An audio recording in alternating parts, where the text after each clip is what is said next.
Have you ever been told that great sorrow clouds the mind? That grief is a fog that makes the world blurry and unreal? I am here to tell you that is a comforting lie. For me, the day I buried my husband of 45 years was the clearest day of my life. The numbness that surrounded my heart acted like a lens, sharpening the world into a painful, perfect focus. It was the day I saw the truth, as sharp and ugly as a shard of glass in your eye, and it all began with a whisper that should have been drowned out by a chorus of amens. The air in the New Hope Baptist Church was thick and heavy, saturated with the scent of lilies and damp Alabama soil. I sat in the front pew, the very same bench where Samuel and I had sat every Sunday for nearly half a century. My back was as straight as a steel rod, my chin held high. My gloved hands rested in my lap, one folded over the other.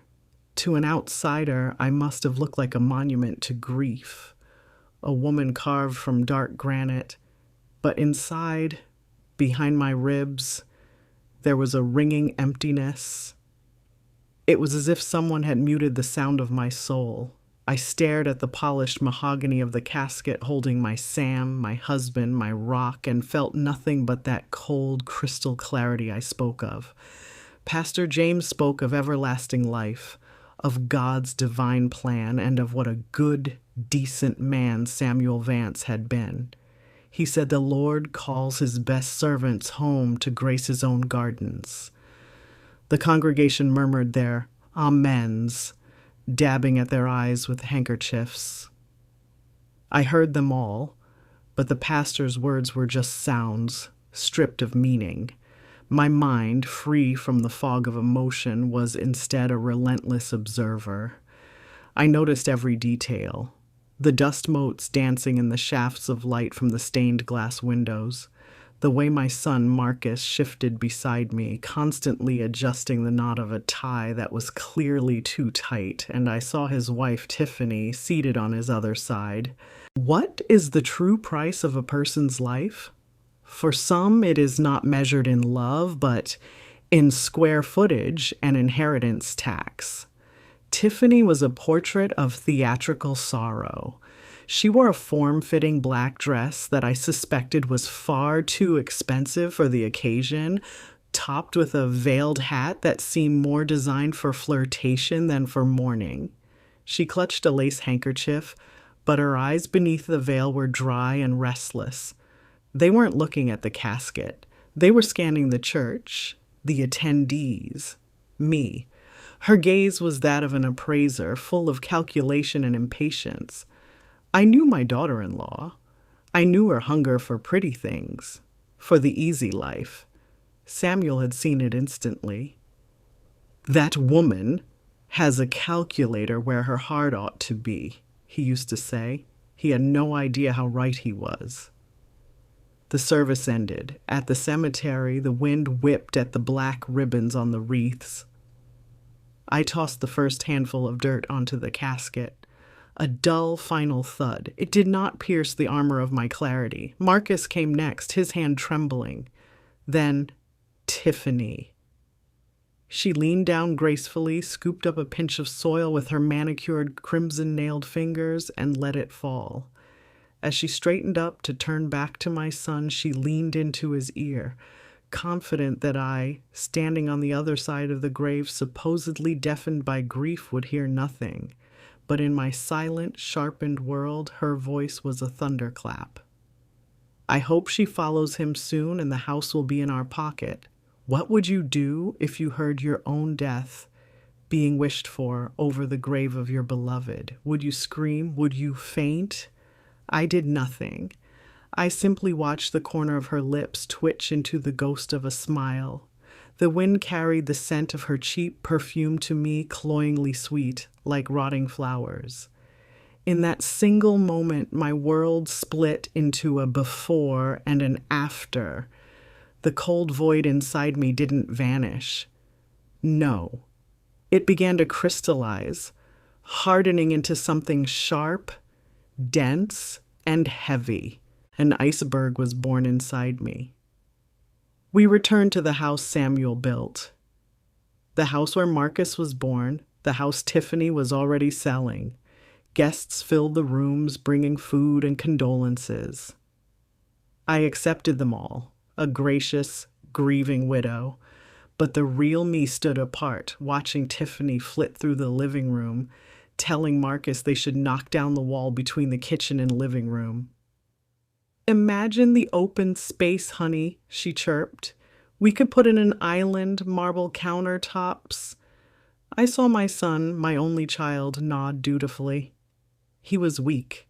Samuel had tried to build a man, but Tiffany had molded a lapdog. I watched them and understood. They saw an old woman broken by grief living out her final feeble days. They had no idea that in the ruins of my heart, the foundation was being laid for something else entirely, not for mourning, for war. And I would use their own greed as the blueprint for their destruction.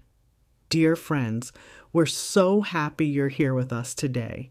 Every time you join, it gives us the chance to share stories that might inspire you, guide you, or even change the way you see things. Your comments and support mean the world to us, and we're truly grateful. Tell us, what challenges have you faced in life, or maybe you're facing right now? We might just find a story that feels close to yours, and who knows, it could be exactly what you need. So stay with us. Don't miss what's coming next. The last of the true mourners had finally trickled out. Their whispers of, "Call me if you need anything, dear, and she's a strong woman, the Lord knows," fading into the heavy evening air. They left behind them a house filled with the ghosts of conversation and the lingering scent of baked ham and sympathy. I stood by the front door until Mrs. Gable's taillights disappeared around the corner. Only then did I close it, the click of the lock sounding like a gunshot in the sudden, crushing silence. For the first time all day, I was alone with them. Have you ever felt like a stranger in your own home? The one you filled with laughter and love, the scent of baking bread and the sound of your children's feet. It is a chilling feeling to stand in the heart of your life and feel like an intruder. That is what I felt, standing there with my son and his wife. Marcus had slumped onto the sofa, finally loosening the tie he had been worrying all day. Tiffany, however, was buzzing with a sharp, proprietary energy. She moved through my living room collecting empty plates. Her gestures efficient and dismissive. She wasn't helping. She was clearing the way. "You should go lie down, Eleanor," she said. Her voice was a thick syrup of counterfeit concern that never reached her cold, appraising eyes. "It's been such a long, draining day. Marcus and I can finish up down here." My name is Mrs. Vance, I thought, a cold, hard stone in my mind. To you, it will always be Mrs. Vance. But I held my tongue. The mask of the grieving widow was my only ally now. "I'm not tired," I said, my voice steady. I walked past her and ran my hand along the back of Samuel's favorite armchair, the velour worn smooth where his head used to rest. "Tiffany," I began, my back still to her. "Earlier I overheard you telling Marcus you wanted to tear down a wall." The clatter of plates in the kitchen ceased. A tense silence descended. I could feel their eyes on me. I turned slowly to face them. Tiffany had already composed herself, her lips stretched into a small, placating smile. "Oh, Eleanor, that was just idle chatter. You know, just thinking out loud. This house has such good bones," I was just saying. "This house has good memories," I corrected her, my voice gentle but firm as granite. I gestured to the very wall she had condemned. "That wall holds the pencil marks where Samuel measured Marcus's height, every year from the time he could stand. You can't buy that kind of history at a hardware store, Tiffany. You can only destroy it." My son, my Marcus, had the decency to look ashamed. His gaze fell to the floor, to the expensive polished shoes I was sure Tiffany had chosen for him. He was a ghost in his own past. Tiffany, however, was unmoved. She produced a small laugh, a sound like ice cubes clinking in an empty glass. You're absolutely right. It was a silly thought. I'm sorry, I'm just so worried about you all alone in this big place. We just want to make sure you're comfortable. There is a peculiar kind of strength you find when someone offers you pity for a pain they themselves have inflicted. It's a quiet fuel. They saw a fragile old widow, lost in her grief. They had no idea they were looking at a general on a battlefield they didn't even know existed. My husband was a builder. He knew foundations. He could look at a house and see its strengths, its weaknesses, its soul. He was the same way with people. Years ago, when Marcus first brought Tiffany home, Samuel watched her all evening from his armchair. He was quiet, observant. Later that night, as we lay in bed, he turned to me and said, "Eleanor, be careful with that one. She doesn't see a son in Marcus. She sees a ladder." His words, which I had once thought too harsh, now echoed in my mind as a prophecy. And my Samuel was not a man who would face a storm without building a shelter. He would not have left me unprotected. "You're right, Tiffany," I said finally, allowing a slight tremor into my voice. "It is a big house. I think I need to rest." Her face brightened instantly. Victory. She had successfully managed the grieving mother-in-law. Of course. "Marcus, why don't you help your mother upstairs?" I allowed my son to take my arm, leaning on him more heavily than I needed. I let him guide me up the familiar stairs, his touch hesitant, his guilt a palpable thing between us. He settled me into my bedroom, fussing with pillows. "Get some rest, Mama," he mumbled, his eyes everywhere but on my face. "We'll check on you in the morning." "Of course, dear," I whispered. They left, closing the door softly. I heard their footsteps descending, followed by their hushed, excited whispers planning their future in my past. I did not go to bed. I sat in the armchair in the darkness, perfectly still, until I heard the sound of their car engine starting and fading down the street. The moment I was alone, the performance ended. The stoop in my shoulders straightened. The tremor in my hands ceased. I walked downstairs, my steps now firm and silent on the wood, and went into Samuel's office. It was his sanctuary, a room that smelled of sawdust, old paper, and coffee. It smelled of him. I turned on his desk lamp, illuminating the perfect order of his life. But I wasn't looking at his tools or his books on carpentry. My gaze was fixed on a shelf above his desk. On it sat a row of his old work ledgers, one for every 5 years of his business. I reached for the very last one, its leather cover worn and soft. I opened it. The pages were filled with his neat, strong handwriting. Measurements, costs, names. I turned to the very last page. It was blank, except for 2 lines written in the center. It wasn't a letter. It was a compass. It read, Proverbs 22:28, the cornerstone. I stared at the 2 lines written on the page, the ink a faded blue against the yellowing paper. Proverbs 22:28, the cornerstone. My breath caught in my chest. This was not a random note. This was a message, a perfectly constructed clue from a man who knew his Bible as well as he knew the grain of a piece of oak. My husband was speaking to me from across the veil, and I intended to listen. I walked out of his office and into the living room, where our large, leather-bound family Bible sat on its dedicated stand.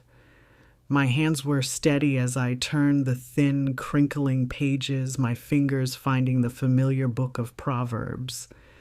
My eyes scanned the chapter, landing on the 28th verse.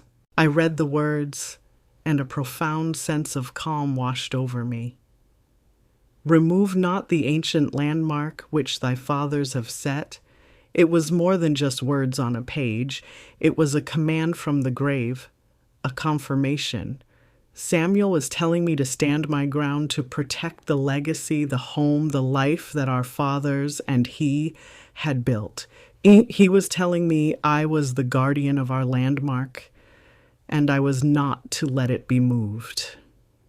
And the map to my victory was hidden not in a lawyer's office, but somewhere in the very bones of the house they so desperately wanted, the cornerstone.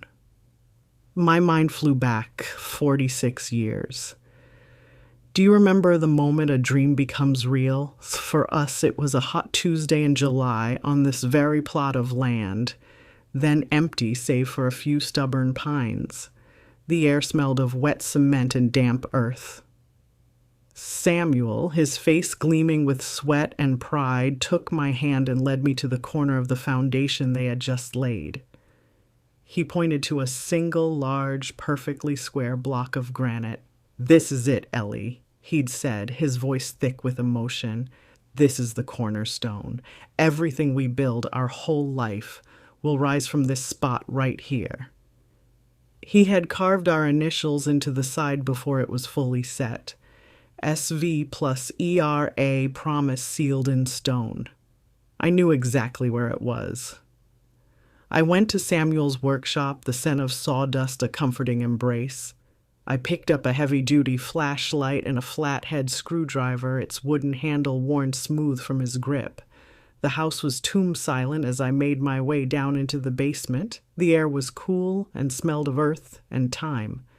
I navigated through the familiar shadows of the water heater and the furnace to the northeast corner of the house. I shone the flashlight beam onto the rough cinder block wall of the foundation. And there it was. Darker than the blocks around it, the smooth, proud face of the granite cornerstone. I ran my fingers over the surface, feeling the faint, familiar ridges of our initials. SV plus ER. But how to open it? Samuel was a master builder. He wouldn't have just left a loose block. I examined the mortar around it. It looked identical to the rest of the wall. I tapped the stone. It was solid. Doubt began to creep in. Was I just a grieving old woman chasing shadows? No. Samuel was a clever man. He loved puzzles. I shone the light in his carving again. SV plus ER, and then I saw it, the period after the R. It wasn't a punctuation mark. It was a tiny, perfectly drilled hole filled with dried mortar to conceal it. They thought the value of this house was in its square footage and location. They were fools. The true value, the real power, was sealed in stone decades ago, waiting for this very moment. My heart began to beat faster. I took the tip of the screwdriver and carefully, painstakingly began to pick away at the mortar in that tiny hole. It crumbled into dust. When the hole was clear, I pushed the screwdriver in. There was a faint click like a latch releasing. My breath hitched. I pushed against the granite block. It didn't move. I pushed harder, putting all my weight into it. With a low groan of stone scraping stone, the block shifted inward. It wasn't a block. It was a perfectly fitted granite door. Behind it was a dark, hollow space. I reached into the cold darkness, my fingers brushing against a small metal box. I pulled it out. It was an old ammunition box, heavy and cool to the touch, sealed with a latch. It was not locked. With trembling hands, I opened it. The contents were simple. There was no cash, no deed, no weapon. There was only a single heavy key with a numbered tag on it, a key to a safe deposit box, and beneath it, a single folded piece of paper. An envelope with my name, Eleanor, written in my husband's strong, familiar hand. I unfolded the letter, my eyes filled with the tears that I couldn't shed at his funeral as I read the first line. My dearest Eleanor, it began, if you are reading this, it means the ladder climber has finally shown her true colors and I am no longer there to protect you. Do not weep for me, my love. Instead, take this key and prepare for war.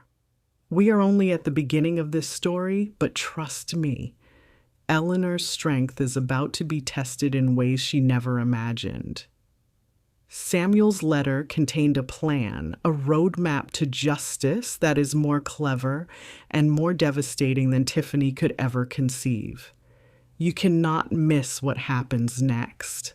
Stay with us to discover the secrets that lie waiting in that safe deposit box and how a husband's love became a wife's righteous weapon. The tears that came in that cold, silent basement were not the tears of a broken woman. They were tears of profound, aching love and of a resolve so fierce it felt like fire in my veins. I clutched the letter and the key to my chest. The cold metal, a stark contrast to the warmth spreading through me. My husband had not abandoned me. Even in death, he was still my protector, my strategist, my rock. He had seen the storm coming and had built me an ark, sealed in stone. My husband had left me more than a key. He had left me a blueprint for justice. And the first step was to become the person they already believed me to be. Weak, helpless, and utterly broken. I read the rest of the letter by the dim light of the single basement bulb. Samuel's handwriting was as strong and sure as the hands that had written it. He instructed me with loving precision. The key, he wrote, is for safe deposit box hash 412 at Montgomery Federal Bank. Go alone, Eleanor. Inside, you will find everything you need to understand our finances, our assets, and the true ownership of the house. But documents are just paper. You will need a warrior to give them a voice. Do not go to Mr. Abernathy. He is a good man, but his heart is too soft for this fight. I have been watching a young lawyer. Her name is Jessica Riley. Her office is on Dexter Avenue. She is a lioness, Ellie. She understands that for our people, land is not just dirt. It is legacy. It is history. It is a testament. She will know what to do. Most importantly, do not show your hand. Let them think you are adrift in grief. Their arrogance will be your greatest shield. Let them play their game while you, my love, prepare to win the war. I folded the letter, my heart swelling with a purpose so clear it eclipsed all the pain. I placed it and the key in the pocket of my dress, slid the granite block back into place, and went upstairs. Sleep was a distant country I had no desire to visit. Instead, I sat in Samuel's armchair. All night, the house silent around me, and I planned. I let his words become my own, his strategy my gospel. By the time the first gray light of dawn filtered through the windows, the grieving widow was gone, and in her place sat a woman ready for battle, perfectly concealed behind a mask of sorrow. The phone rang just after 9, as I knew it would. I let it ring 4 times before picking it up, affecting a frail and weary voice. Hello? Eleanor? It's Tiffany. How are you feeling this morning, sweetie? Her voice was saccharine, each word dripping with condescending pity. Oh, Tiffany, I'm here, I sighed, letting my voice crack just so. The house is so quiet. I know, she cooed. That's why I'm calling. Marcus and I were thinking you shouldn't be alone, and you shouldn't have to worry your pretty little head about all the paperwork. Why don't we come over this afternoon? Marcus can help you start sorting through Samuel's things, the bills, the deed. There it was. The first probe, the first attempt to get our hands on the prize. Have you ever had to hide your strength behind a veil of fragility?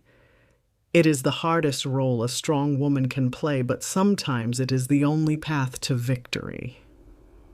Oh dear, that's That's so thoughtful of you, I said, my voice watery.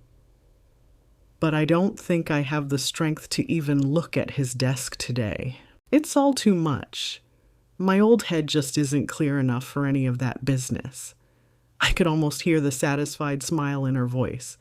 This was exactly what she wanted to hear. Of course, of course. You take all the time you need, just rest. Don't you worry about a thing. We'll handle everything when you're ready. Every condescending word she spoke was not an insult, it was a nail she was hammering into her own coffin, and I was handing her the hammer. You're a good wife to my son, Tiffany, I whispered, the words tasting like ash in my mouth. Thank you for calling. We hung up.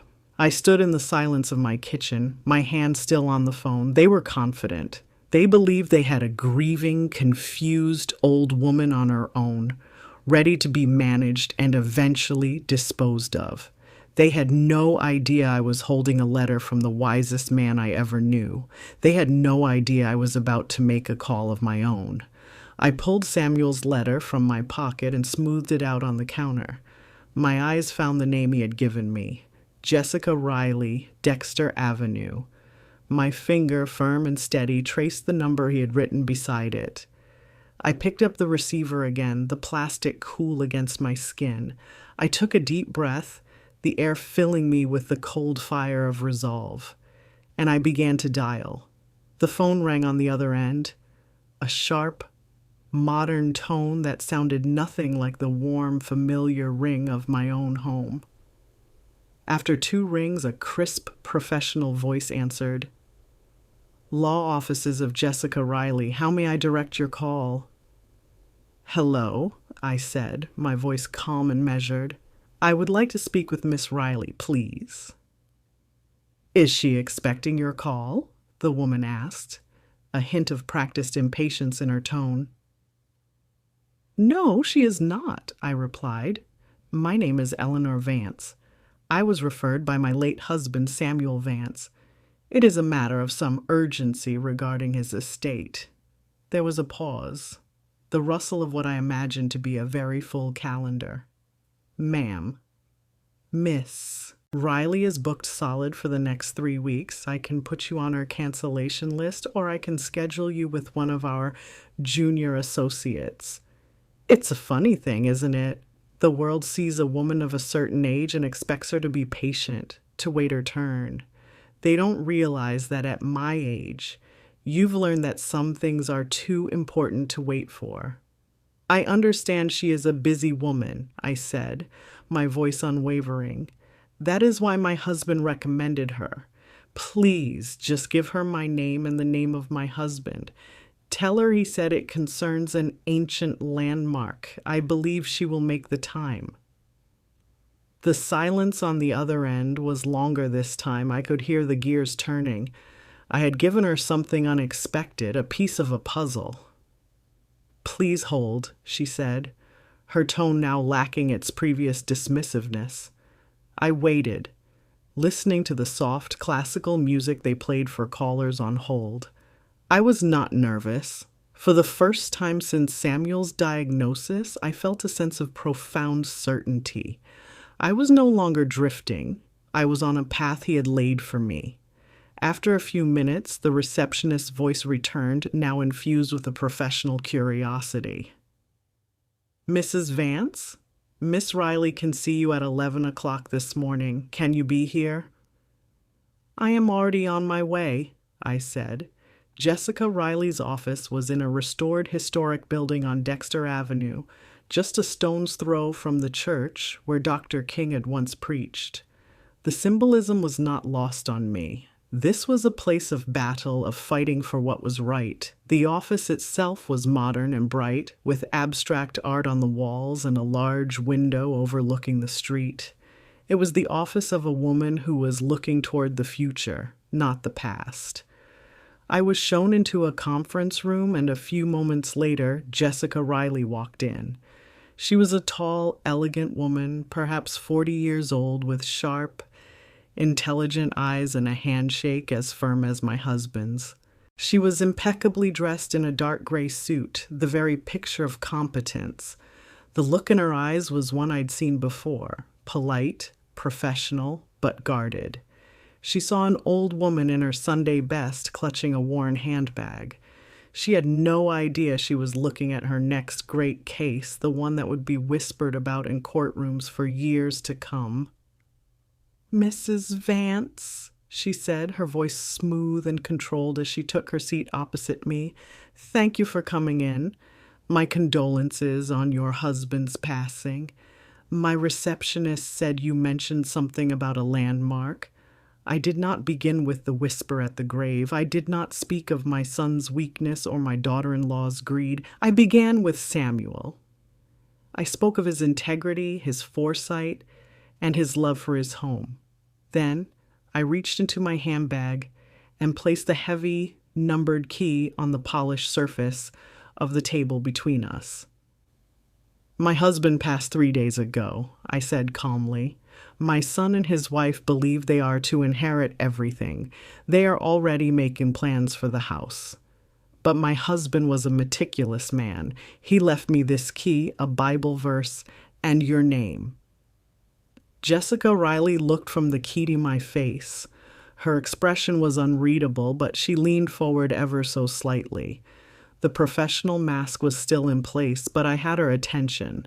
What does it take to earn a person's respect? Not a loud voice, not a show of force.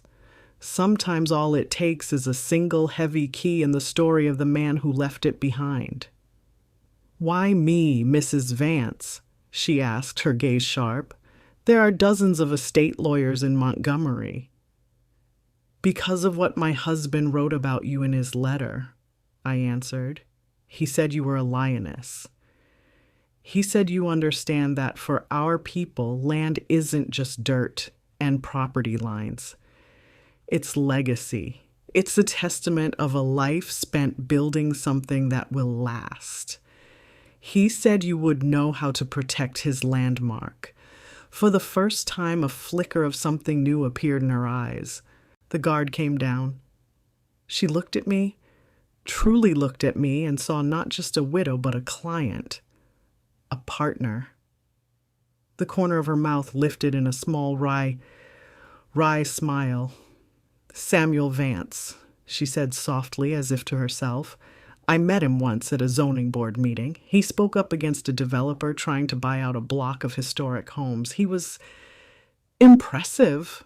She looked back at the key, her focus now absolute. Her professional detachment was gone, replaced by the keen, focused energy of a predator who has caught a scent. She tapped a finger on the table, a sharp, decisive sound. "Mrs. Vance, I have a feeling your husband was an exceptionally smart man. My 1 o'clock appointment can be rescheduled." She stood up. "Let's go to the bank." The Montgomery Federal Bank was a fortress of old money and quiet power. Marble floors gleamed under the light of ornate chandeliers, and the only sounds were the soft footsteps of patrons and the discreet murmur of tellers behind brass grills. It was a world away from the raw earth of the cemetery, but I understood in that moment that this was the real battlefield. Wars in this century were not always fought with guns, but with contracts, clauses, and the undeniable authority of a signature on a dotted line. Jessica Riley moved through the lobby with a confidence that turned heads. I walked beside her, my posture straight, my expression serene. We were a study in contrasts, the sharp modern lawyer and the quiet elderly widow, but we were united by a silent, singular purpose. A bank officer, a stiff young man in a suit, led us from the main floor through a heavy barred gate and into the vault. Have you ever been in a place so quiet you could hear the weight of 100 untold stories? That's what a bank vault feels like, a library of secrets locked in steel boxes waiting for a key.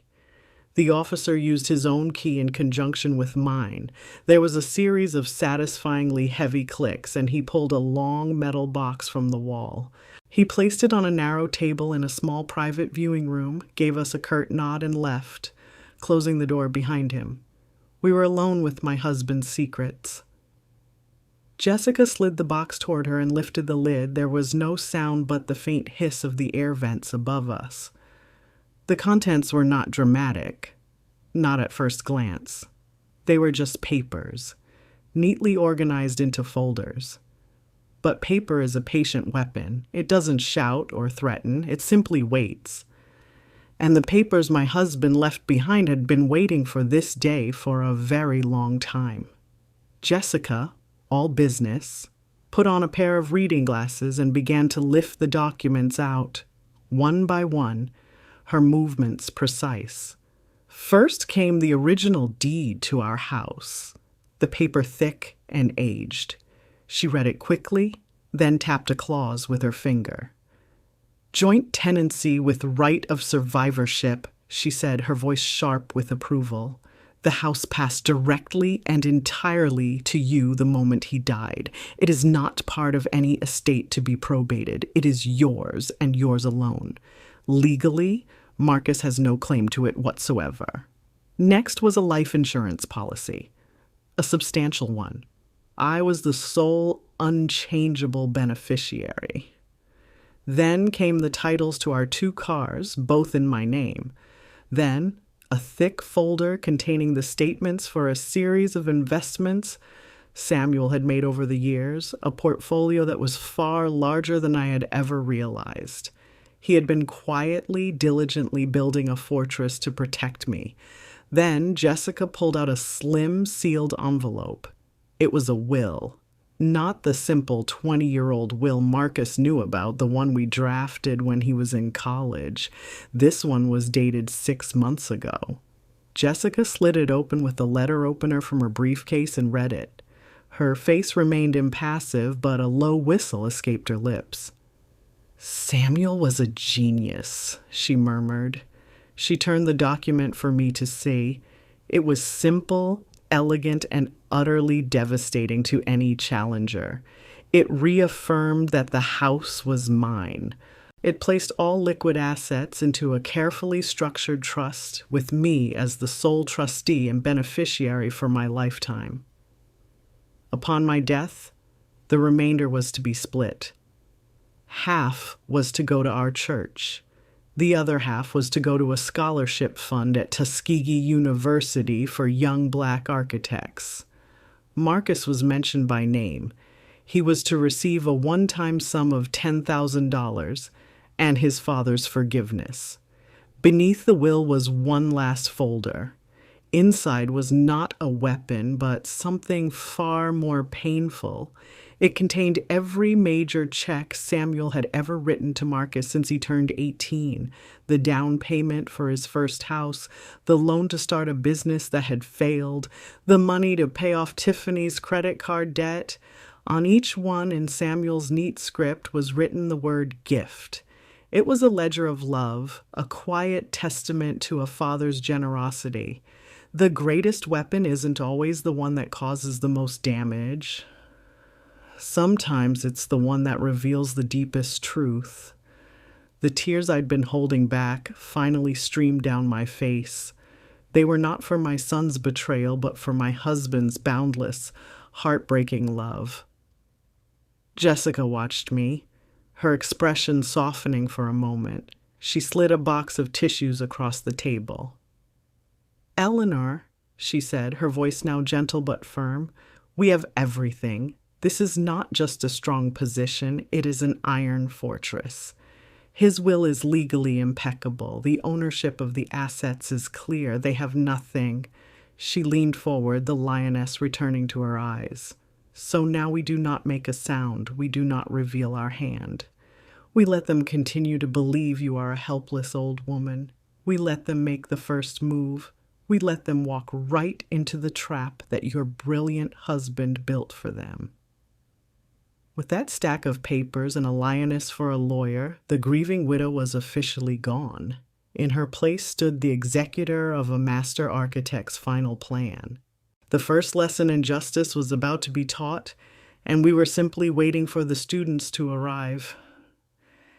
You won't want to miss how they took their first step out of the shadows and into the fight. I came home from the bank that day, and the house felt different. Before, the silence had been an echo of my loss. Now, it was the quiet of a command center, the calm before a storm. The documents Jessica had so carefully cataloged and copied for me were locked in my husband's old safe in his office. The originals were back in the steel fortress of the bank. I was no longer just the keeper of my husband's memory. I was the guardian of his legacy and the executor of his final brilliant plan. There is a special kind of power in silence. My enemies expected phone calls, tears, and pleas for help. I gave them nothing. I let their calls go unanswered, their texts unread. In the quiet of my home, the silence itself became a shield, and my patience, a sword. I spent the next 4 days in a state of deliberate, purposeful mourning. I baked Samuel's favorite lemon pound cake, the scent filling the house not with sadness, but with the strength of his presence. I tended to his roses, my hands in the same soil he had so lovingly cultivated, and I studied his papers. I read every line of the insurance policies, the trust, the will. I armed myself with his wisdom. I also grieved, but the grief was not for my husband. I had mourned him through his long illness. No, in the quiet of those days, I finally mourned my son. How does a mother mourn a son who is still breathing? You grieve the boy he was, the laughing child whose height was marked on the very wall his wife now wanted to destroy. You grieve the man he could have been, before his ambition was replaced by his wife's greed. And then you harden your heart against the stranger he has become. On the 5th day, they came. I saw their car pull into the driveway from the kitchen window. There was no phone call to announce their visit. This was not a social call. This was an ambush. I took a deep breath, set down my teacup, and smoothed the front of my simple house dress. I composed my face into a mask of weary sadness. By the time the doorbell rang, I was no longer a general in her command center. I was a frail, lonely widow, startled by the interruption. I opened the door to find Tiffany standing there, holding a casserole dish and beaming a smile so bright it was painful to look at. Marcus stood behind her, his shoulders slumped, his eyes fixed on the welcome mat. "Eleanor, we were so worried," Tiffany gushed, pushing past me into the foyer. "You haven't been answering our calls. We had to come make sure you were all right. I brought your favorite chicken and rice." A serpent rarely announces its presence with a rattle. More often it arrives with a smile bearing a gift. "That's so kind of you, Tiffany," I said, my voice soft and tired. "Come in. I'm sorry I haven't felt much like talking on the phone." "Of course you haven't," she said, placing the casserole on the hall table and immediately taking charge. "You're all alone here, which is actually something we wanted to talk to you about." She led the way into the living room, as if she owned it, and gestured for me to sit in my own armchair. She and Marcus sat together on the sofa opposite me. Tiffany reached into her large, expensive handbag and pulled out a glossy brochure. "Now, Eleanor, I know it's soon," she began, her voice dropping into a tone of deep, fraudulent empathy. "But we have to be practical. This house is so big, all these stairs, this huge yard. It's too much for you to manage on your own."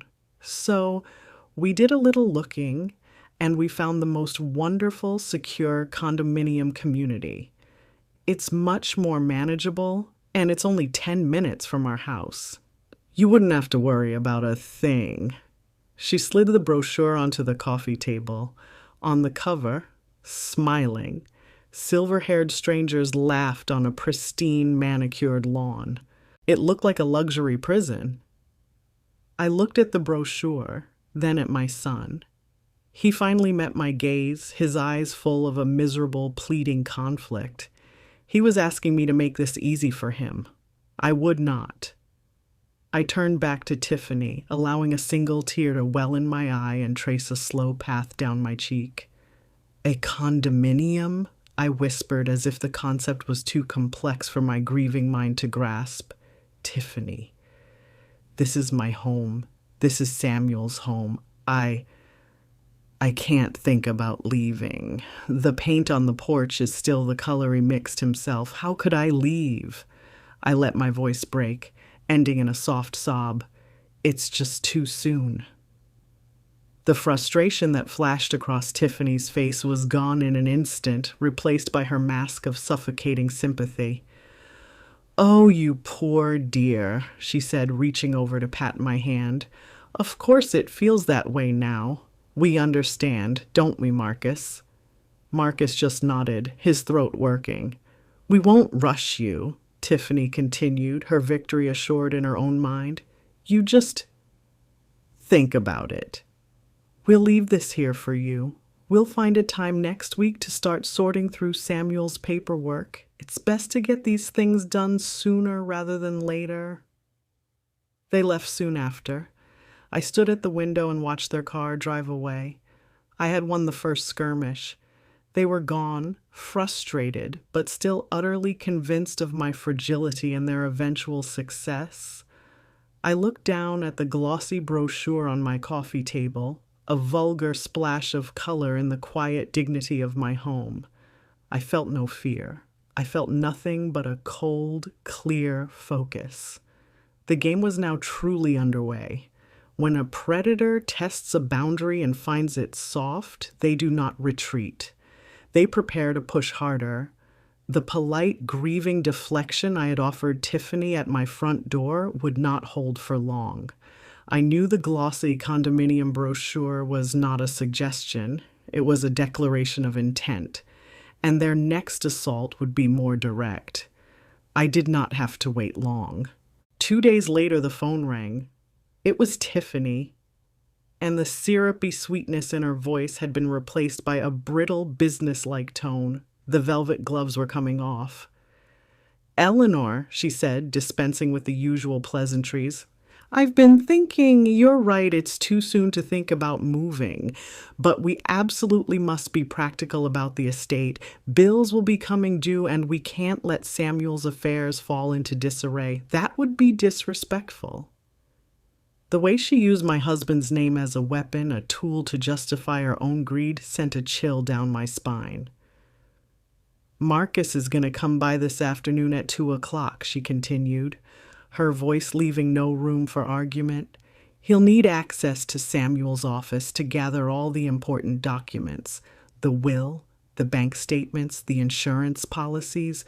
Just show him where everything is. It's time to be a big girl about this, okay?"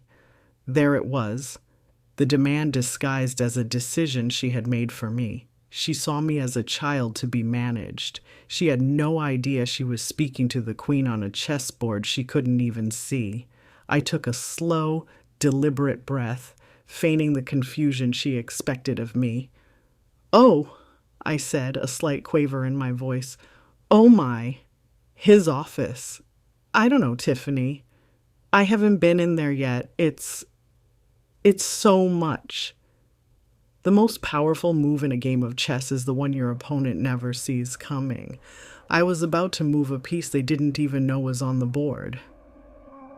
"Well, Eleanor, sometimes we have to do things we don't want to do," she said, her condescension sharp as vinegar. 2:00. "Oh, but dear, that's the thing," I said, my voice suddenly sounding brighter, if a bit shaky, as if a sudden happy thought had just occurred to my scattered mind. "You see, I was feeling so terribly overwhelmed by it all yesterday, and I did something. I hope I did the right thing. I called dear old Mr. Abernathy, Samuel's old lawyer. He was so kind. He said a woman in my position shouldn't be worrying about such things. He said he would handle everything for me. Silence. On the other end of the line, I could almost hear Tiffany's perfectly constructed world grinding to a halt. You... what? She finally stammered. Yes, I went on, the lie flowing as smoothly as honey. He was very firm about it. He said it was the proper way to handle an estate. He's sending a courier for all the necessary papers sometime this week. It's such a relief not to have to trouble Marcus with it all. He has his own work to worry about. A lawyer? She practically shrieked, her composure shattering. Eleanor, you don't need to pay a lawyer. That's just throwing money away. Marcus can do all of this for free. We are family. I know, dear, and it's sweet of you to offer, but Mr. Abernathy insisted. He said it protects everyone involved when things are handled by a professional. I wouldn't want to go against his advice, I said, my voice the very picture of innocent resolve. Tiffany was sputtering, caught completely off guard. She tried to argue, but she was firing at a ghost. She couldn't fight my feigned helplessness and my appeal to a trusted, old-fashioned authority figure. She finally gave up, ending the call with a clipped, "Well, I see." That was colder than a winter wind. The moment I hung up the phone, I dialed Jessica Riley. I explained the conversation, repeating Tiffany's demands and my own strategic lie word for word. There was a moment of silence on Jessica's end, and then she let out a low, appreciative laugh. Eleanor, that was magnificent, she said, and I could hear the genuine admiration in her voice. That was a masterstroke. You used their own perception of you as a weapon and disarmed them completely. They're fighting a shadow and they don't even know it. So what do we do now? I asked. Now, we make your beautiful lie a reality, Jessica said, her voice all business again. I'll take it from here. I am going to draft an official letter of representation. I will send it via courier to your son and daughter-in-law's home tomorrow. It will state that the law offices of Jessica Riley have been retained to represent you in the matter of the estate of Samuel Vance. It will politely but very firmly instruct them to direct all future correspondence and inquiries through my office. It will be professional, standard, and utterly terrifying to them. I stood in my kitchen, the afternoon sun warming the floorboards. A true smile touched my lips for the first time in a week.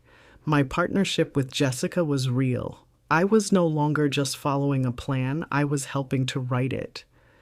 I looked at the small framed photo of Samuel on the counter, his kind eyes smiling at me. Our girl is a lioness indeed, I whispered. A well-placed lie is like a stone thrown into a quiet pond. You don't see the stone for long, but you can watch the ripples of panic spread all the way to the other shore. After my call with Jessica, I spent the next 24 hours in a state of calm anticipation. I was now waiting for the waves to hit. Jessica had described the courier to me, a tall, serious young man who would deliver the letter with an air of unflappable professionalism. I could just picture the scene at my son's house, a tidy brick colonial in a new subdivision, a house my husband's money had helped them buy. Tiffany would be the one to answer the door. Her day interrupted. She would see the important-looking envelope, the embossed letterhead from a law firm she had never heard of, and a flicker of victorious greed would light her eyes. She would assume it was from Mr. Abernathy, a simple, folksy letter from an old man, the first step in her inevitable takeover. What does the face of greed look like when it meets the face of an unexpected law? I imagine it is a mixture of confusion, indignation, and for the first time, a little bit of fear. I can see her tearing it open, her manicured nails ripping the fine paper. She would read the first line. This letter shall serve as official notice that the law offices of Jessica Riley, Esquire, have been retained to represent Mrs. Eleanor Vance in all matters pertaining to the estate of the late Samuel Vance. The name would stop her cold. Jessica Riley, not Abernathy. She would read the address on Dexter Avenue, a place of power, not a sleepy suburban office.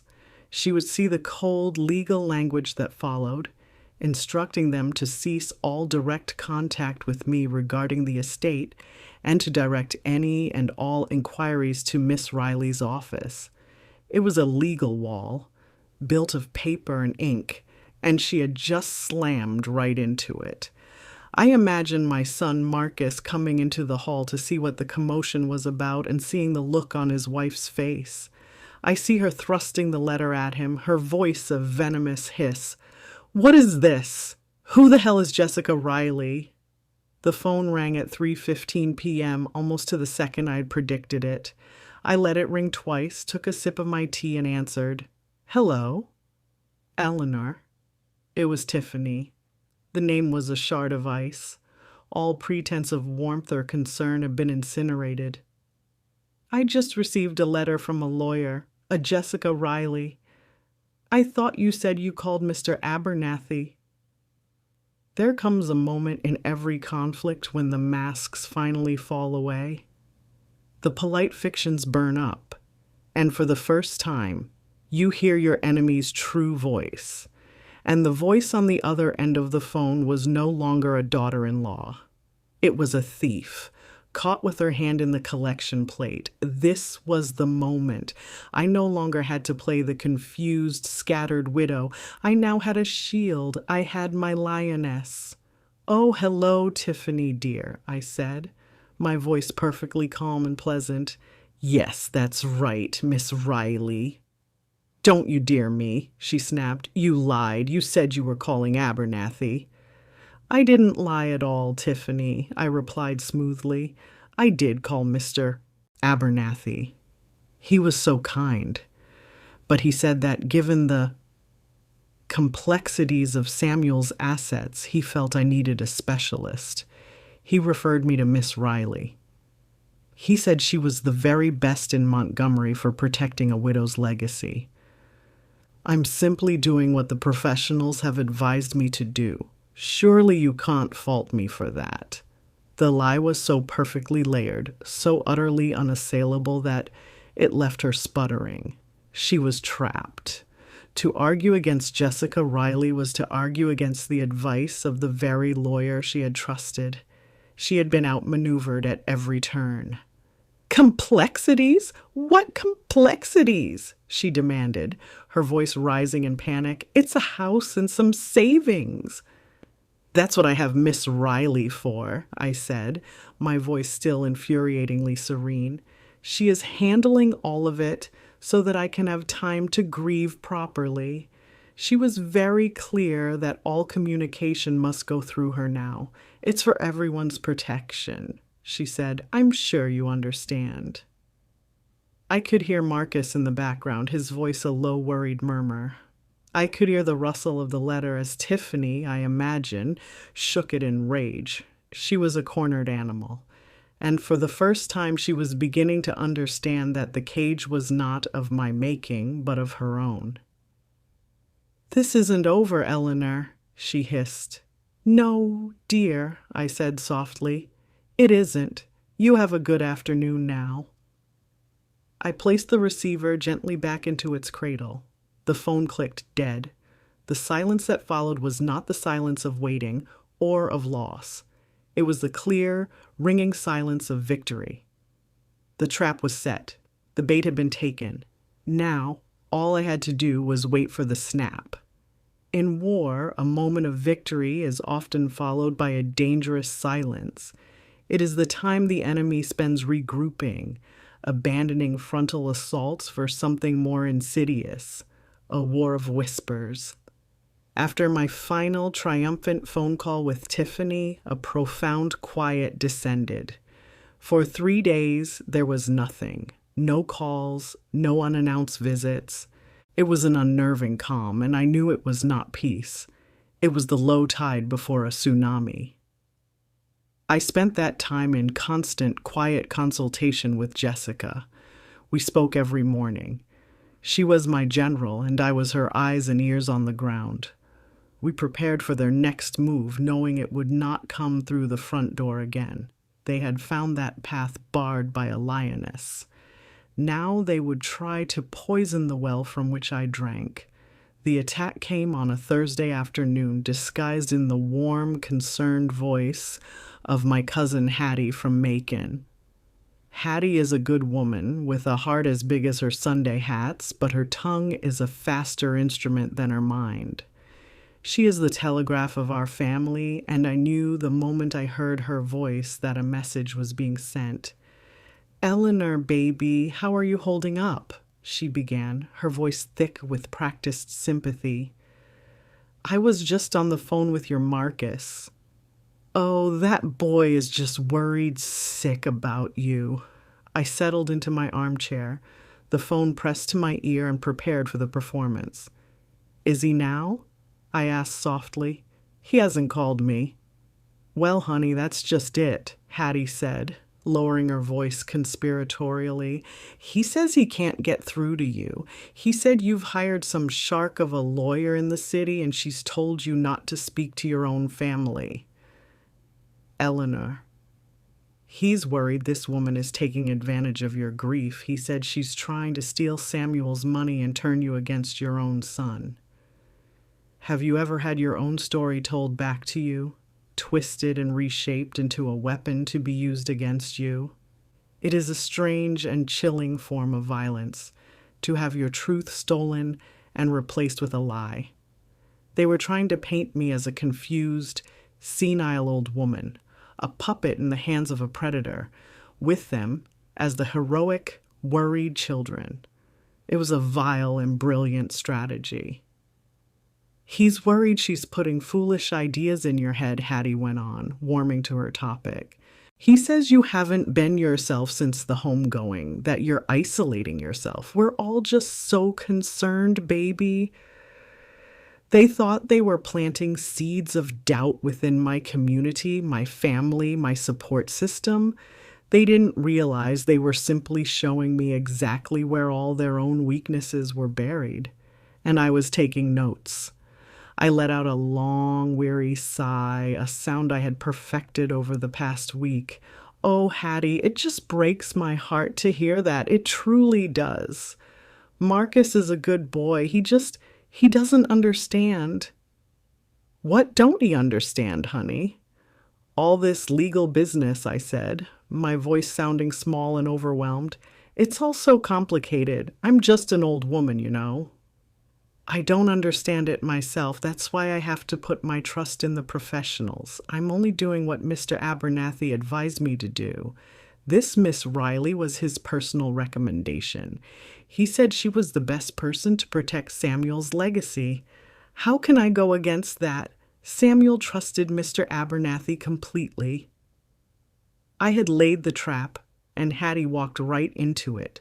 By tying my actions to the unimpeachable reputation of their own trusted family lawyer, I wasn't a victim. I was a responsible, if grieving, widow.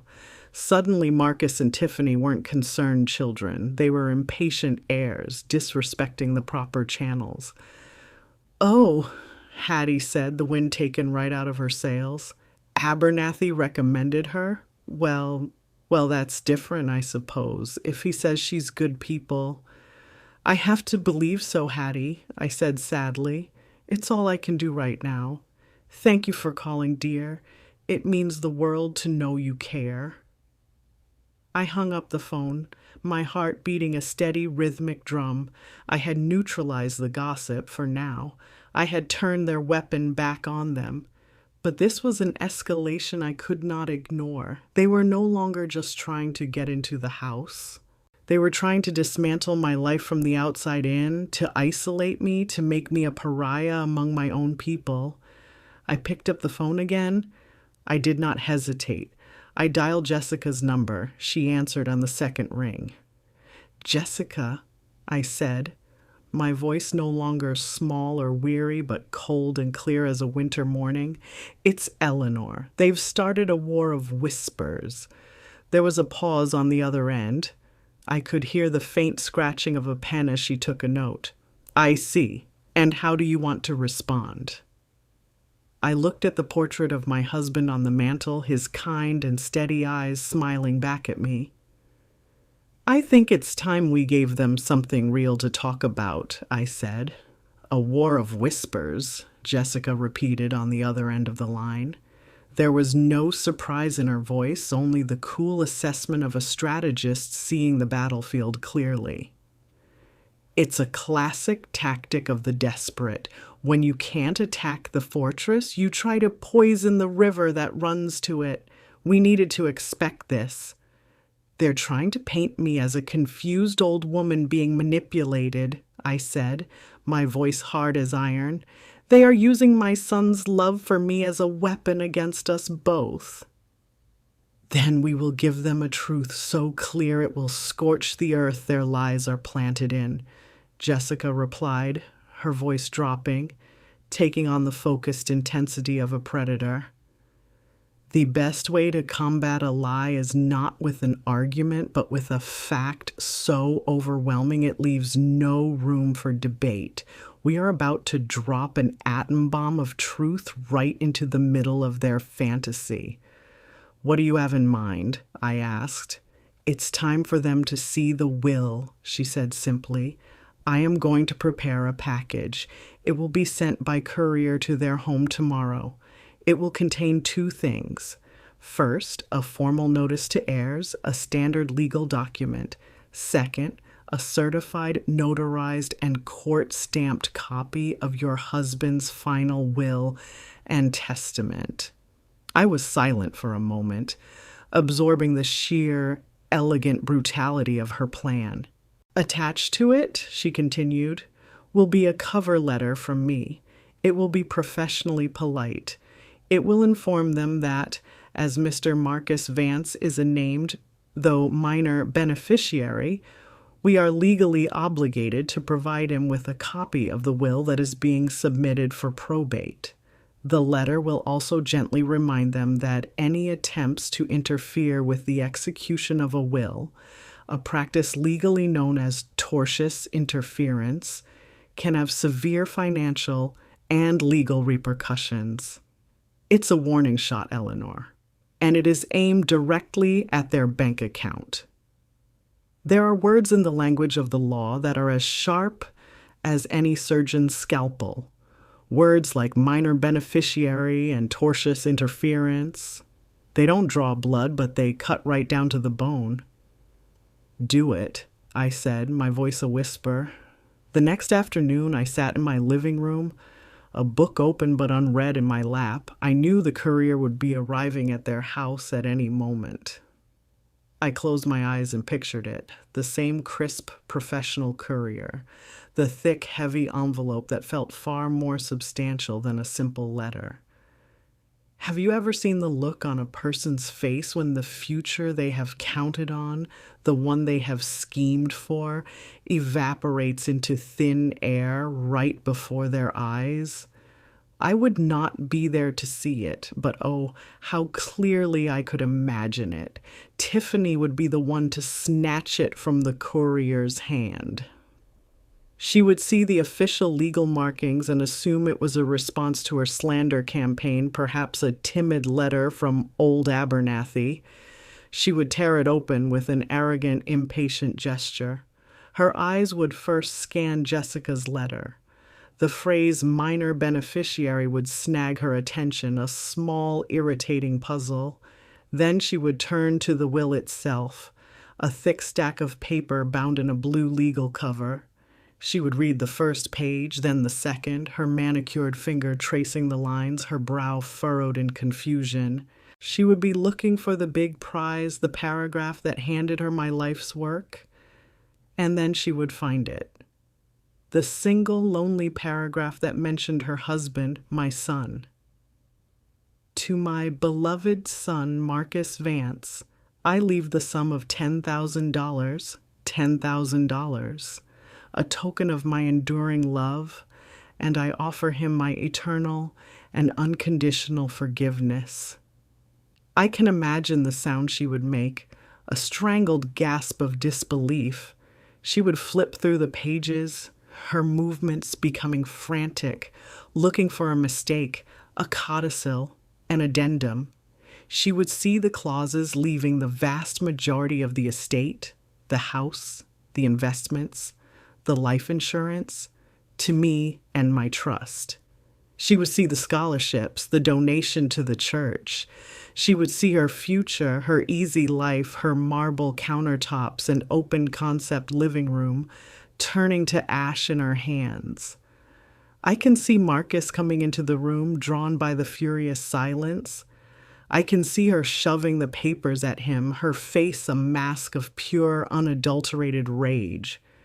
"Read it," she would spit.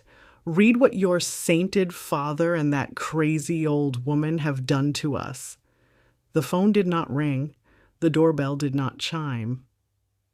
The silence from their end of the line was absolute. It was the silence of a city after a bomb has fallen. The whispers would now stop. They would be replaced by the screaming of their own greed finally coming home to roost.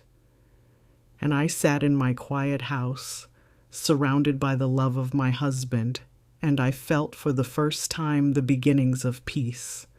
The silence of a defeated army is often followed by the meaningless noise of a desperate, futile charge.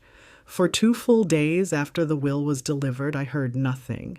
I knew they were not idle. They were scrambling, their world upended, their plans in ashes. The screams I had predicted were not of rage shouted over the phone at me, but of a different kind. The frantic, strategic screams of hiring a lawyer to fight a battle that was already lost. The call came not to me, but to Jessica. She phoned me late Friday afternoon. "Eleanor, it's Jessica," she said, her voice as calm and steady as ever. "They've made their move. I just received a call from their legal counsel." "They hired a lawyer," I stated. It wasn't a question. "They did. A man named Frank Peterson. He's an old bulldog, known for being loud, aggressive, and frankly a bit of a dinosaur. He likes to intimidate, to bully clients into settling. He is not in my league," she said with a confidence that was deeply reassuring. "He called on behalf of his clients, Mr. and Mrs. Marcus Vance. He informed me that they intend to formally contest the will." I closed my eyes, a deep, weary anger settling into my bones. "On what grounds?" "The usual grounds when there are no real grounds," Jessica explained, her voice sharp and clinical. "First, lack of testamentary capacity. They're going to claim that due to his illness, Samuel was not of sound mind when he signed the will. Second, undue influence. They will claim that you, and possibly the church, manipulated a sick, confused old man into cutting his only son out of his inheritance. Have you ever heard a lie so audacious it almost takes your breath away? The thought of them twisting my husband's final loving act of protection into a story of manipulation and senility. To claim my Samuel, a man with a mind as sharp as a diamond until the day God called him home, was confused. It was not just a legal strategy, it was a desecration of his memory. It was the deepest and most unforgivable insult of all. "They are spitting on his grave, Jessica," I whispered, my voice trembling with a righteous fury. "Yes, they are," she said softly, "and now we are going to make them regret it for the rest of their lives. Eleanor, what I am about to tell you must remain between us until we are in a courtroom or a deposition. Your husband, the master architect, built his will like he built his houses to withstand a hurricane." I listened, my knuckles white as I gripped the phone. "The day he signed the new will in my office," Jessica continued, "he did 3 things. First, he had his physician, Dr. Albright, conduct a full cognitive assessment, which he passed with flying colors. We have a signed, notarized affidavit from the doctor to that effect.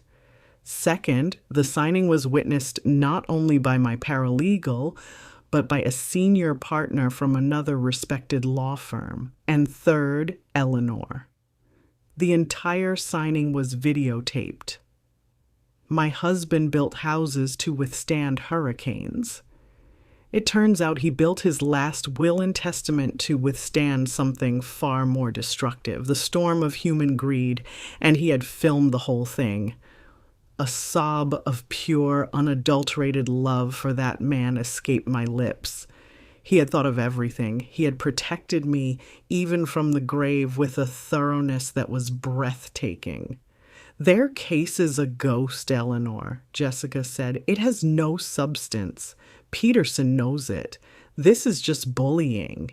He will try to drag you through months of painful, expensive legal proceedings, hoping you will break and agree to a settlement just to make it stop.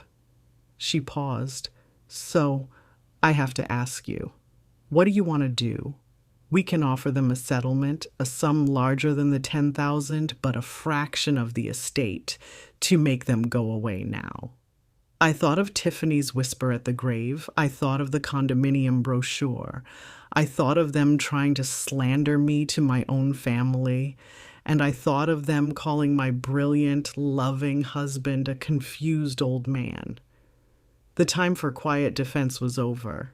The time for being a gracious victim was over. Jessica, I said, my voice now as hard and clear as the diamond she had compared my husband's mind to. They have called my husband a fool. They have spat on his memory. There is not enough money in their world to buy my silence now. We fight, I said. We do not settle. We do not surrender 1 inch of his legacy. We fight, and we expose them for exactly what they are. There was a new silence on the other end of the line, but this one was filled with respect. All right, Eleanor, Jessica said, her voice now brimming with the energy of a lioness ready for the hunt. Then that is exactly what we will do. Prepare for a deposition, Eleanor, she added. It's time you told your story under oath. A lawyer's conference room is a peculiar kind of stage. There is no audience, only actors. The long, polished mahogany table reflects the grim, determined faces like a dark mirror. And the truth is not the hero of the play. It is the prize to be won or the victim to be buried. I was there to make sure it was the former. I sat on one side of that table, a picture of quiet dignity in my navy blue church suit. Beside me, Jessica Riley was a portrait of sharp, focused competence, her files arranged in a neat, orderly stack. On the other side sat the enemy. Frank Peterson, their lawyer, was a large, red-faced man whose expensive suit could not conceal his brutish nature. He sat flanked by Tiffany, who was dressed in a severe black pantsuit, her face a mask of cold fury, and my son, Marcus, who looked pale and miserable, his eyes fixed on the water pitcher as if it held the answers to all his bad decisions. A court reporter sat at the head of the table, her fingers poised over her stenotype machine, ready to capture every word, every lie, every truth, and etch it into an official, unchangeable record. We are now on the record, Peterson began, his voice a booming baritone meant to intimidate. This is the deposition of Mrs. Eleanor Vance in the matter of the estate of Samuel Vance. Ma'am, do you understand that you are under oath and that you must answer my questions truthfully? I do, I said, my voice clear and steady. Have you ever been spoken to like a child by a man who believes his loud voice is a substitute for intelligence? The disrespect is meant to unbalance you, to make you feel small. But what such men don't understand is that a woman who has buried the love of her life is not easily shaken. Peterson started with a veneer of sympathy, his questions dripping with false compassion. Mrs. Vance, I want to express my condolences. The loss of a spouse of 45 years must be a terrible blow. It must have been a terribly confusing time for you, correct? It was a time of great sorrow, sir, I replied, my hands folded calmly in my lap. It was not a time of confusion. He frowned, the first flicker of irritation crossing his face. This was not the answer he wanted. Of course, but dealing with all the arrangements, the finances, the lawyers, surely a woman in your position would find it all quite overwhelming. I was fortunate, I said, my gaze level. My husband was a very organized and thoughtful man. He made his wishes perfectly clear and left me in the capable hands of Miss Riley. I gave a slight nod toward Jessica, who remained impassive. He wanted me to perform my grief for him, to be the weeping, hysterical widow his case required. He had no idea I had already given my final performance. Today, I was no longer an actress. I was a witness to the truth. Seeing his soft approach failing, Peterson abandoned it. His tone hardened. Mrs. Vance, let's talk about your husband's health in his final months. He was a very sick man, was he not? He was, I said. He was on heavy medication, painkillers, morphine perhaps? He was under a doctor's care to manage his pain, yes, I answered truthfully. So his mind would have been clouded. Foggy, Peterson stated, leaning forward. It wasn't a question. It was an assertion. My husband's mind, I said, my voice dropping, gaining a new weight of authority, was as clear as this glass of water right up until the end. He was in pain, but he was not a fool. Peterson's face reddened. He glanced at a note on his legal pad, then launched his real attack. Isn't it true, Mrs. Vance, that you were the only one speaking to your husband about his finances during this period? That you used his illness, his weakened state, to poison him against his only son? Objection, Jessica said calmly without raising her voice. Counsel is characterizing. I'll rephrase, Peterson snarled. He turned his full, intimidating glare on me. Mrs. Vance, when did you first suggest to your husband that he should cut his only child, Marcus, out of his will? The question hung in the air, venomous and sharp. The court reporter's fingers flew across her machine. Tiffany leaned forward, a predatory gleam in her eyes. This was the heart of their lie, the ugly foundation of their entire case. I saw my son flinch, a wave of shame washing over his face. He refused to look at me. I did not look at Frank Peterson. I did not look at Tiffany. I turned my head and fixed my gaze directly on my son, on the child I had raised, the man he had failed to become. I held his eyes until he had no choice but to look back at me. Then I turned back to my interrogator. I took a slow, deliberate breath. My voice when it came was not angry, not defensive, but as calm and steady as a sermon. Sir, I began, you seem to be under a great many misapprehensions. Let me tell you what truly happened. Sir, I began, my voice filling the silent room, you are operating under the misapprehension that I had some influence over my husband's final wishes. The truth is, I spent the last 2 months of his life pleading with him not to change his will. The story you are about to hear is not one of a wife's greed, but of a father's broken heart. I saw a flicker of confusion in Frank Peterson's eyes. This was not the script he had prepared for. I ignored him, turning my attention back to my son, forcing him to bear the weight of my story. My husband loved his son more than anything in this world, I said, my voice steady. He gave him everything. He paid for his college education. He gave him the down payment for his house. He bailed out the business his wife convinced him to start. He paid off her credit card debts not once, but 3 times. All of it was a gift. All of it was from love. Marcus sank lower in his chair, his face ashen. Tiffany shot him a look of pure venom. About 3 months ago, I continued, my husband knew his time was short. We were talking one evening, and he told me he was worried. He said, Ellie, our boy is a good man, but he is a weak man. And that woman will strip him of everything I leave him. She will sell the house, she will burn through the money, and she will leave him with nothing but dust in his hands. My legacy, the work of my life and my father's life, will be gone in 5 years. I told him he was being too harsh. I begged him to have faith in his son. I paused, letting the silence stretch. And then, I said, my voice dropping, came the day he changed his mind. What is the sound of a father's heart breaking? It is not a loud noise. It is the silence that follows when your only son, standing by your deathbed, values a new car more than your last days. Marcus and Tiffany came to visit. Samuel was having a bad day. He was weak and in pain. I asked them to keep the visit short.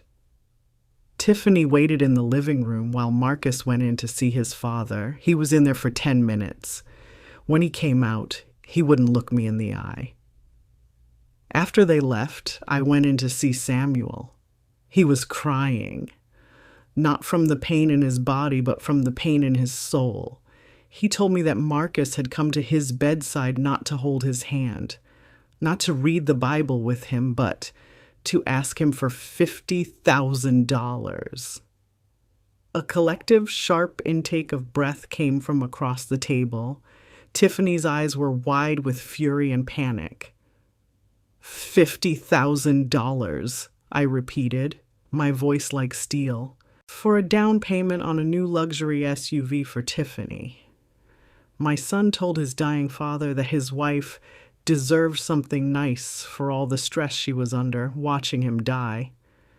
My husband, a man who had given his son everything, looked at him and saw not his child, but a stranger, a bagman for his wife's bottomless greed. My husband made his decision that very day. It was not an act of anger, it was an act of preservation. He was not disinheriting his son. He was saving his legacy from a predator. He knew his son was too weak to control. He called Jessica Riley the next morning. The room was utterly silent, save for the soft, frantic clicking of the court reporter's machine and the sound of my son Marcus, who had buried his face in his hands and was now sobbing, his shoulders shaking with a shame that had come far too late. Tiffany was staring at him, her face a mask of pure hatred. Her perfect plan had been undone by her own monstrous avarice. Peterson was speechless, his blustering case utterly eviscerated by a story so painful and specific it could only be the truth. I had said my piece. I had defended my husband's honor. I leaned back in my chair. Then Jessica moved. Slowly, deliberately, she reached into her briefcase and took out a slim plastic DVD case. She slid it across the polished mahogany table. It stopped directly in front of Frank Peterson. He stared at it as if it were a venomous snake. "What's this?" he asked, his voice now a weak imitation of its earlier boom. Jessica leaned forward, a faint, dangerous smile on her lips. "That, Mr. Peterson, is a videotape of the will signing," she said, her voice soft but carrying to every corner of the room. "On it, you will see Mr. Vance's physician confirm his cognitive state. You will hear my client, Mrs. Vance, audibly plead with her husband to reconsider the terms regarding his son. And then you will hear Mr. Samuel Vance, in his own clear voice, explain for 2 full minutes precisely why he is doing what he is doing, using almost the exact words my client has just so bravely shared." She leaned back, her work done. "I suggest you watch it with your clients," she said. Before this deposition proceeds 1 second further,